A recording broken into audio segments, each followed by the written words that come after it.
Coach Delta Pineda, and our player of the game, Justin Baltazar of Converge. First of all, congratulations, gentlemen.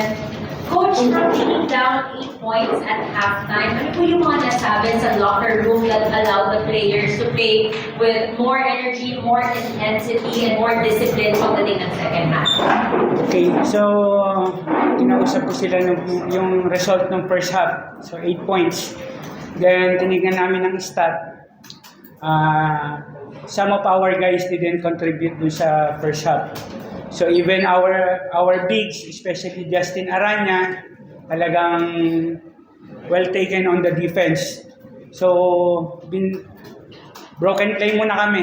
Yun ang inano ko. Direct to the post muna kami kay Aranya. Focus muna kami doon.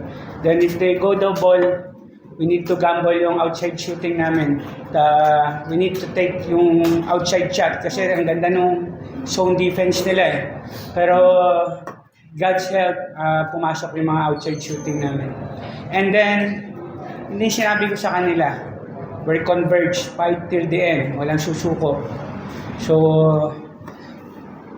yung output, nakita po natin na talaga yung mga bata, even pangit ang laro ng iba sa first half, on the second half, contribute.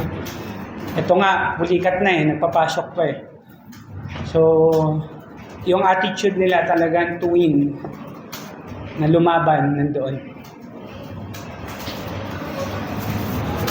And now we open the floor to questions from the media.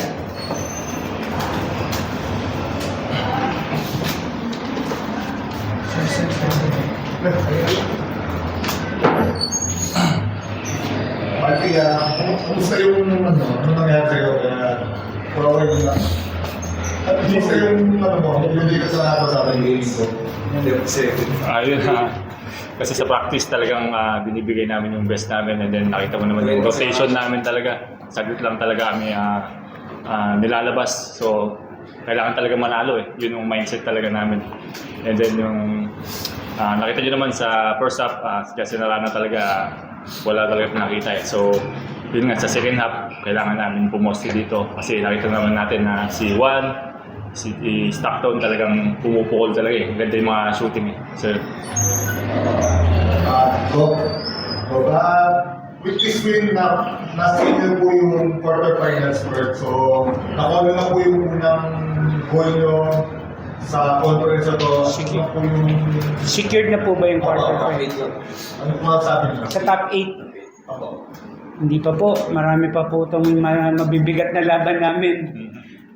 We need to, yung syempre pangarap pa rin namin to get pumasok sa top 4 para at least twice to beat. Yun ang goal namin.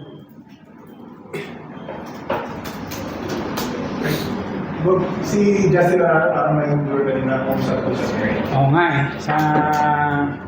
Sana po wag naman ano. Kasi crucial, 1 day rest lang kami. Then on Sunday, mabigat po yung kalaban namin si Kuya Yen.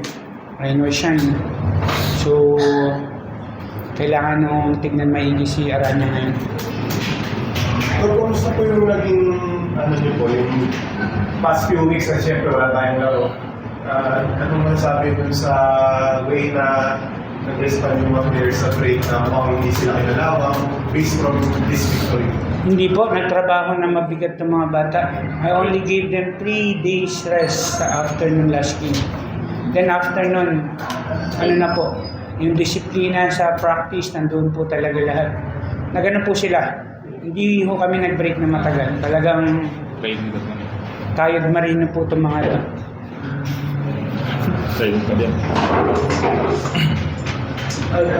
Question lang kasi, alam natin, prior to this game, pinali si Ginebra, ngayon naman si Magnolia. I know you've been insisting on parang taking more lessons and learning along the way, pero how big is this na dalawang SMC teams, dalawang heavyweights na yung natalo yung eliminations? Natsabahan lang po namin siguro. Pero yung sabi ko nga, yung gusto ko lang sa mga bata nandoon is fight till the end. So, parang nabibigyan kami ng magandang output doon sa attitude na yun. Talagang nakikipagpatayan po talaga. Pero, we never know, malalakas po yung mga teams na yan. We're still underdog sa mga yan. So, focus lang kami rito sa elimination, one game at a time.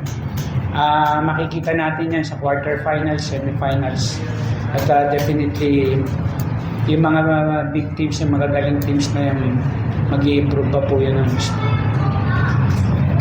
Kung si Juan, in-invite siya na masama sa Pindas School, hindi na siya nasama sa games, pero gano'n po bagay po yun for Juan and sa team no? Siyempre po malaking karangalan niya na masama yung bata sa FIBA or dun sa other gilas or what. Yun lang maging siya, kung ma-consider siya, malaking bagay po sa amin yun. Especially dun sa tiwala na ibibigay ng bata sa team, yung experience kung natuloy siya, ang dami yung masishare nyo sigurado sa amin. At yung kumpiyansa, lalong tataas mo yung kumpiyansa nyo. Although medyo lang po, medyo hindi pa ho yata ngayon. But darating yung oras ni Juan for that national team. That wraps up our post-game press conference. Thank you for your time, gentlemen.